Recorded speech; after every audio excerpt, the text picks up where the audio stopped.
አምቦ ሄጄ ከምሰራ እናንተው ጋር አንድ ዙር ለስራና ልምዱ ሲኖረኝ ወደ ሀገሬ ገብቼ ይሰራለሁ ብሎ ነበር እኛ ሀገር የመጣው። ዛሬ የሱን እርባታ ነው የምናስተካክለው። 2000 ዶሮዎችን ነው እዚህ ቢሾፍቱ ላይ ነው። 105ኛ ዙር ደርሰናል። በነገራችን ላይ ስልጠናችን እጅግ አስደማሚ በሆነ መንገድ ነው በአሁኑ ዙር የተጠናቀቀው። ንቁ ሰልጣኞች በጣም ይመቹኛል፣ ጠያቂዎች በጣም ይመቹኛል። ሁሉም ማለት ይቻላል አንድም የቀረ የለም። ከልባቸው ምናልባት በቃ በጣም ይሰሩታል ብዬ የተማመንኩባቸው አይነት ዶሮ አርቢዎችን አግኝቻለሁኝ። አብዛኞቹ እንግዲህ እንቅስቃሴ ላይ ያሉ ናቸው። ቤት እየገነቡ ያሉ፣ ቦታ የመረጡ ኦልሬዲ ገንብተው ጨርሰው ዶሮ እየፈለጉ ያሉ፣ ዶሮ ለማስገባት ቅድመ ዝግጅት ያዘዙ እነዚህ አይነት ሰልጣኞች ናቸውና በቃ በጣም ስራው ውስጥ ለመግባት እየተንደረደሩ ስለሆነ ስልጠናው በጣም ወሳኝ የሚባል ሰዓት ነው ስልጠናውን የወሰዱትና ከአብዛኞቹ እንደምረዳውም ምናልባት እንደውም ከአንድ ሰልጣኝ በጣም የተረዳሁት ነገር ስራውን ጀምሮታል። ከዝርያ መሳሳት ጀምሮ እንግዲህ የማኔጅመንት ስህተቶች እንግዲህ እሱ እንደነገረኝ ይሄን ቪዲዮ እየሰማ ሊሆን ይችላል። ምናልባትም እያስተማርክ በእረፍት ሰዓት እየወጣሁኝ እርባታውን እያስተካከልኩ ነበር ነው ያለኝና ይሄን ያክል ያው በቃ ሁሉም እርባታ ላይ ስህተት አለ ማለት ይቻላል። እኛም ጋር ይኖራል። ግን ምናልባት ደግሞ እናንተ ጋር ባስ ያለ የሆነ ችግር ይኖራልና በተለይ ልምዱ ከሌላችሁ ከዚህ ቀደም ስልጠናውን ብትወስዱ በጣም የተሻለ ነው። በጣም ደስ ያሉኝ አይነት አርቢዎች ናቸው። እነዚህ አርቢዎች ንቁ ናቸው። የመቀበል አቅማቸው በጣም ከፍተኛ ነው ማለት ይቻላል። ሁሉም በቃ በጣም ለመረዳት የቸገረ ወይም ደግሞ ያልተገናኘለት በጣም የከበደው አይነት ሰልጣኝ አለ ብዬ አላስብም፣ ከአስተያየቶቻቸው እንደሰማሁት ማለት ነው። እኔም ደግሞ በጣም ደስ ብሎኝ ሰዓት ላፊ እያደረግን እንግዲህ ወደ 11 ሰዓት የወጣንበት ጊዜ ያለ አፍድ አርገን ብንጀምርም ጥሩ የሚባል አይነት ስልጠና እየወሰዱበት ነው። 105ኛ ዙሮች እጅግ በጣም አመሰግናለሁ። ያው ምስጋና አድርሻለሁኝ። ነገር ግን በድጋሚ አሁንም አመሰግናለሁኝ በጣም ንቁ ስለሆናችሁና በጣም ያስተማርኳችሁን ስለተቀበላችሁ ደግሞ በተግባር ደግሞ ታሳዩኛላችሁ ብዬ አምናለሁኝ። 105ኛ ዙራችን ፕራክቲካል ነው። ብዙ ነገሮችን ፕራክቲካል ነው የምትመለከቱት። በቪዲዮ እንዲህ ነው ማለት አይቻልም። በጣም ብዙ ነገሮችን በተግባር እናያለን። በቲዮሪ የተመለከትነው ሙሉ በሙሉ መኖንም እንደምትመለከቱት ራሳችሁ ማምረት እንድትችሉ እዚህ ጋር ማሽን የምናስቀምጠው ቀለል ባለ መንገድ በትንሽ ሰዓት ላይ ለማስተማር ብቻ ነው እንጂ ሁሉ ነገር ፕራክቲካል በሆነ መንገድ ነው የምትመለከቱት።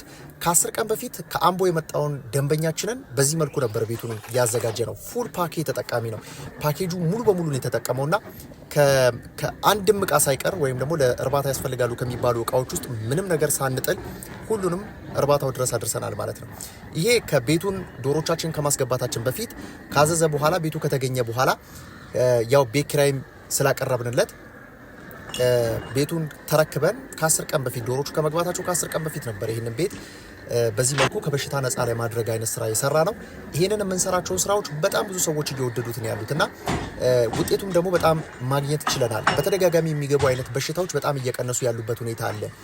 ባክቴሪያል ጉዳዮች፣ ፕሮቶዞዋል ነገሮች በጣም እየቀነሱ ነው ያሉትና ከኢኮ ፓራሳይት ጋር ተያይዞ ምንም በቃ ይሄ የውጭ ጥገኛ የምንላቸው ቅንቅን፣ ቁንጫ፣ ቷን ምናምን የመሳሰሉ ነገሮች አይታሰቡም አሁን በምናረገው ሕክምና ማለት ነው። ስለዚህ ምናልባት ብትችሉ ራሳችሁን ብታረጉት ከኛ ጋር ለምትሰሩ ለምትፈልጉ ግን ይሄ በቃ ለእናንተ አደረግን በጣም ሰራር ከምንላቸው ነገሮች ውስጥ ቤቱን ከበሽታ ነፃ ማድረግ ነው። ለምን ከዚህ ቀደም 2ቴም 3ቴም 4ቴም ተሰርቶበት የሚችሉ አይነት ቤቶች ናቸውና ይሄም እንደምታዩት በጣም በድግግሞሽ የተሰራበት አይነት ቤት ነው። በኪራይ መልኩ ነው የቀረበው። ይሄንን ቤት እንግዲህ በዚህ መልኩ የኬሚካል ርጭት አደረግን። ትንሽ የኬሚካል አረጫጨታችን ለየት ይል ነበር። ምንድነው ያደረግነው? በተወሰነ መልኩ የእርጥበት መጠኑን ጨምረን ነበር፣ ጊዜ ስላለን ማለት ነው።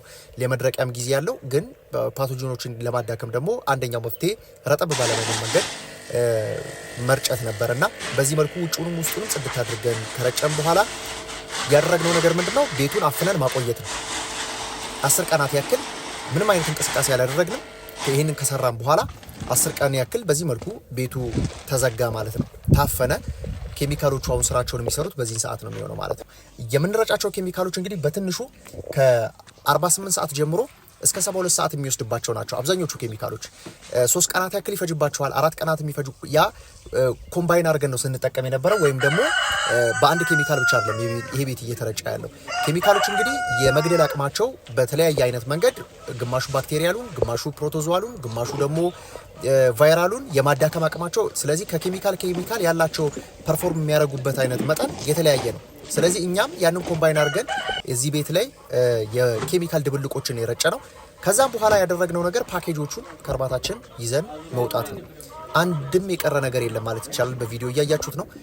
ለእርባታ ያስፈልጋል ከሚባሉ ነገሮች ውስጥ በቃ መንከራተት የለም። ይሄ ጎደለ፣ ይሄ አምጣ፣ ይሄን ጨምር፣ ይሄን ቀንስ የሚባል ነገር እኛ ጋር የለም። በመጠኑ በዶሮቻችን መጠን በቤቱ ልክ ታሳቢ ተደርጎ በእድሜያቸው እቃዎቹ ተዘጋጅተው በአንድ ፓኬጅ ነው የሚሄደው። ነፃ ትራንስፖርት ነው እያደረግን ያለ ነው። ቢሾፍቱ ነው እየሄድን ያለ ነው እንደምትመለከቱት። እንግዲህ ዛሬ እዛም ከደረስን በኋላ አሳያችኋለሁ ምን ስራዎችን እንደሰራን። ዛሬ ቆሜ ነው የሄድኩት ማለት ይቻላል። በነገራችን ላይ በቃ ቆሜ ነው የሄድኩት። ለካ እንደዚህ ከላይ ወጥቶ መሄድ በጣም ይመቻል እና አጋጣሚ መኪናውም ትንሽ እየረበሸች ስለነበረ እየወረድን እየወጣን ስለነበረ በአጋጣሚ ይዛው ወጣውና ያው ባለቤቱ ውስጥ ላይ ተቀምጧል። በዚህ መልኩ እንግዲህ ወደ እርባታችን እንሄድና ከአምቦ እኛን ብሎ እኛን አምኖ እኛን ተማምኖ የመጣውን ዶሮ አርቢያችንን በዚህ መልኩ እናስተናግዳለን ማለት ነው። ስራው አልጋ ባልጋ አይደለም። እዚህ ጋር መናገር የምፈልገው ነገር ምንድነው? አልጋ ባልጋ አይደለም። አሁን ብዙ ጊዜ ቪዲዮዎችን ስሰራ ነገሮችን ቀለል አድርጌ እናንተ በምትረዱት አይነት መንገድ ስለምናገር ሰዎች በጣም ይሳባሉና መሳባችሁ ጥሩ ሆኖ ሳለ ነገር ግን ደግሞ አልጋ ባልጋ ነው። በጣም ፕሮፊቶች ወይም ደግሞ በጣም ትርፎች እንደዚሁ ይመጣሉ ማለት አይደለም። በጣም ተለፍቶበት ዋጋ ተከፍሎበት ነው። ለዚህ ዝግጁ ሆኖ መሆን መቻል አለባችሁ። እኛ በራሳችን በልምዳችን እስካሁን በተጓዝናቸው መንገዶች ያተረፍናቸው ነገሮች ያገኘናቸው ነገሮች ወደ እናንተ ሼር እናደርጋለን። ነገር ግን ደግሞ ያ የተነገራችሁን ወይም ደግሞ አድርጉ የተባላችሁትንም ደግሞ መሬት ላይ የማውረድ የእናንተ ኃላፊነት ስለሚሆን ለዛ ዝግጁ መሆን በቃ ሰራተኛ ታታሪ መሆን መቻል አለባችሁ ነው ባጭሩ የሚሆነውና ከዚህም ዶሮ አርቢ የተረዳሁት ምንድነው ሰው ሲሰራ ቆሞ የሚያይ ዶሮ አርቢ አይደለም። ይሄ ዶሮ አርቢ በቃ ያደነኩለት ነገር ምንድነው መንቀሳቀስ የሚወድ ሰው አለ አይደል? በቃ ምንም ጀማሪ ነው፣ ብዙ ኢንፎርሜሽኑ የለም፣ ምን ከምን እንደሚደረግ ላያውቀው ይችላል። ነገር ግን ደግሞ ማገዝ አለ አይደል? ነገም ስራው ላይ ሲገባ ራሱ እንደሚሰራው በጣም እርግጠኛ ነኝ። ሰራተኛ ቢሄድበት ገብቶ መስራት የሚችል አይነት ዶሮ አርቢ ነው። በጣም የምትደነቅ ነህ። በጣም ጎበዝ የምትባል ዶሮ አርቢ ነው። በጣም ላደንቀው ፈልጋለሁ። ሌሎቻችሁም ዶሮ አርቢዎች ብትሆኑ ከፍቶ ዞር አይደለም። እርባታ ያንን አይወድም። ያው ኪሳራውን ነው የምትጋፈጡት ወደ መጨረሻ አካባቢ ላይ። ስለዚህ ከዚህ ጋር ጉዝጓዛችንን በዚህ መልኩ ተጎዘጎዘ በዶሮቻችን እድሜ ልክ እንዲሁም ደግሞ መስፈርቱን በጠበቀ መልኩ ለዶሮቻችን እንግዲህ ያው ጉዝጓዝ እጅግ በጣም ወሳኝ ከሚባሉ ነገሮች ውስጥ የሚጠቀስ ነው። ስለዚህ ጉዝጓዛችንን በዚህ መልኩ ካደረግን በኋላ ጉዝጓዝ ላይ ከተደረገ በኋላ ብዙ ጊዜ ሕክምና ያስፈልገዋል። ለጉዝጓዝ ተብሎ የሚቀመጡ አይነት ኬሚካሎች አሉ። እነዚህ ኬሚካሎችን መጠቀም ይኖርባቸዋል። መልሳችሁ ደግሞ የተጠቀማችሁትን ኬሚካል ኦልሬዲ ዶሮቻችን ውጭ ላይ እየተራገፉ ነው፣ እኛ እዚህ ጋር ጉዝጓዝ እያደረግን ነው፣ ኬሚካል ደግሞ እንረጫለን። ይህንን አይነት ስቴፖች ብዙ ጊዜ አርቢዎች ላይ ይጠቀሙት ይችላሉ። እንዴት አሁን ተረጭቶ እንዴት ዶሮች ሊገቡ ይችላሉ ብለው ሊያስቡ ይችላሉ። እኛ የመጀመሪያ አንድ ዙር ኬሚካል እንረጫለን፣ ከዛ እንደገና ደግሞ ህክምና እናደርግለታለን ማለት ነው፣ ለዶሮቻችን ጉዳት እንዳያመጣ ማለት ነው። አይታችሁ ከሆነ በዚህ በፓውደር ትሪትመንት እናደርጋለን። ይሄ የሚነፋው አዋራ ነገሩ ተመለከቱታላችሁ፣ ጭስ ነገሩ ማለት ነው። ስለዚህ በዛ ህክምና ይደረግለታል። ያ ማድረጋችን እንግዲህ አሁን እየረጨላለ ነው ኬሚካል በጣም ወሳኝነት አለው። ያ ማለት ሁለት ስራዎችን ይሰራልናል ማለት ነው። ስለዚህ ከዚህ ጋር ተያይዞ የኬሚካል ህክምናዎች ከተደረጉ በኋላ መልሶ ደግሞ ዶሮቻችን እንዳይጎዳ ደግሞ ያ ኬሚካል መልሰን ደግሞ ህክምና እናደርግለታለን። ይሄን ፕሮሲጀር መጠበቅ መቻል አለባችሁ ማለት ነው። ስለዚህ በዚህ መልኩ ስራዎቻችንን ካደረግን በኋላ ኬሚካል ርጭቱ እንደምትመለከቱት ነው። በነገራችን ላይ አረጫጨቱም የምንረጭበት መጠንም እዚህ ጋር ጥንቃቄ ማድረግ አስፈላጊ ነው። እንዳልኳችሁ ዶሮዎቹ ውጭ ላይ እየተራገፉ አሁን ሊገቡ ነው። ስለዚህ ዶሮቻችን ቅርብ ሰዓት እንደሚገቡበት መጠን የምንረጨው ልክ ቤቱ ከዚህ ቀደም ከ10 ቀን በፊት እንደረጨነው አይነት አረጫጨት መርጨት ዋጋ ያስከፍላል። እንደምትመለከቱት ከረጨ በኋላ ደግሞ ይሄን አይነት ትሪትመንት መደረግ በቃ በጣም ኢፌክቲቭ ነው የሚባለው። ዶሮዎች ከገቡ በኋላ ብዙ ጊዜ በሞት የማይጠቁባቸው ምክንያቶች ውስጥ አንደኛው በዶሮዎች በኬሚካል ከማይመረዙባቸው አይነት ምክንያቶች ውስጥ የሚጠቀሰው በጣም ውጤት ያገኘሁበት ነው። መተማመንበት አይነት ኬሚካል ከዚህ ቀደም ደጋግሜው በጣም ውጤት ያገኘሁበትና አርቢውንም ውጤታማ ያደረገ አይነት ኬሚካል።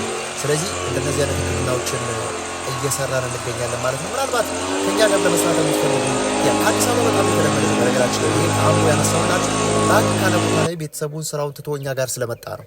ነገር ግን ደግሞ ሌሎች አሉ በጣም ብዙ ከቅርብ አዳማን ጨምሮ ወደ ከፍ ብትሉ ደግሞ ወደ አዲስ አበባ አካባቢ ላይ ሰዎች ቢዝነሶቻቸውን ቤተሰቦቻቸውን ጥለው የሚመጡ 2 እና 3 ዶሮ አርቢዎች እያቋቋሙ ያሉባቸው ሁኔታዎች አሉና ከኛ ጋር መስራት ለምትፈልጉት ተማምናችሁ እኛ ከእናንተ የምንፈልገው ምንድነው በቋሚነት እዚህ መኖር የሚችል ወይም ደግሞ መመላለስ የሚችል ሰው ያው ባለቤትነቱ የሱ ስለሆነ ራሱ ስራውን በደንብ ተከታትሎ መስራት የሚችል አይነት ዶሮ አርቢ ቢሆንልን በጣም ደስ ይለናል። ከዛ ውጪ ግን ያው ከፍቶ ደግሞ ዞር አንመክርም። እኛ ከፍተን እነሱ አሉ በሚል አይነት ከፍቶ ዞር አይመከርም። ቢዝነሱ እንደዛ የሚከናወን አይነት ቢዝነስ አይደለም። ስለዚህ ከዚህ ጋር ተያይዞ ከቅርብም ከሩቅም ያላችሁ ይሄን ቢዝነስ ሰራዋለሁ ወጣ ብዬ መስራት ፈልጋለሁ ካላችሁ በጣም ምርጫዎቻችሁን በእርግጠኝነት ምነግራችሁ ማለት ነው ሐሳባችሁን ጣል አድርጋችሁ መስሩብን አይነት ሰዎች ነንና በዚህ መልኩ እንግዲህ ስራዎቻችንን በአማረ መልኩ ዶሮዎቻችንን አበባ የመሳሰሉ ዶሮዎቻችንን በቪዲዮ በቃ ምንም አላወራላቸውም። ስለዚህ እነዚህ ዶሮዎች እንከን አታውጡላቸው ማለት ይቻላል። 100% ነው ብላችሁ ቄብ ዶሮዎች ምን ማሟላት አለባቸው ከሚባሉት ውስጥ ሁሉንም ያሟሉ አይነት መስፈርቶች ያው እውቀት ካላችሁ ምን ማሟላት እንዳለባቸው ፊዚካል አይታችሁ ብዙ ነገሮችን ማየት ይቻላል። ከጤንነት፣ ከዝርያ፣ ከእድገት፣ ከመመሳሰል፣ ከዩኒፎርሚቲ ጋር ተያይዞ እነዚህ ሁሉ በቃ ወጥነት ያላቸው በጣም የሚያማምሩ አይነት ዶሮዎች ናቸውና እኛም ደግሞ ይህንን ዶሮ በመስጠት ነው አርቢዎቻችን ከዛ ድረስ እኛም ብለው ሲመጡ እኛም ደግሞ እንደነዚህ አይነት ያማመሩ ዶሮዎችን በመስጠት ነው ምን ከፍላቸው ማለት ነው። ምን ከፍላቸው ምን እናስደስታቸው እንዲሁም ደግሞ ምንክሳቸው ማለት ይቻላል በአጠቃላይ ማለት ነው። እኛ አገልግሎት ተጠቃሚ ስለሆንክ በጣም አመሰግናለሁ። በተመሳሳይ ከኛ ጋር ለመስራት ለምትፈልጉ አድራሻችን ዱከም ብሉ ናይል ህንጻ ሁለተኛ ፎቅ ላይ እንገኛለን። መታችሁ አንዳችም የምታጡት ነገር የለም። እኛ ጋር መታችሁ በቃ ጠይቃችሁ የምታጡት ነገር የለም። በተለይ ዶሮ እርባታን ብላችሁ ምንም አንዳችም የምታጡት ነገር የለም። እንደውም በተሻለ መንገድ በዘመናዊነት በሳይንሳዊ መንገድ ታገኙታላችሁ። መታችሁ ማረጋገጥ ትችላላችሁ። እሱን ከምንሰራቸው ስራዎች አብዛኞቹ ገራጮች ናቸው ማለት ይቻላል። ነገር ግን መታችሁ የተለያዩ ማማከሮችን፣ መረጃዎችን፣ አገልግሎታችንን በደንብ ጠይቃችሁ መሄድ ትችላላችሁ። ስለተከታተላችሁ እጅግ ነው እናመሰግናለን። በቀጣይ እስክንገናኝ ሰላም።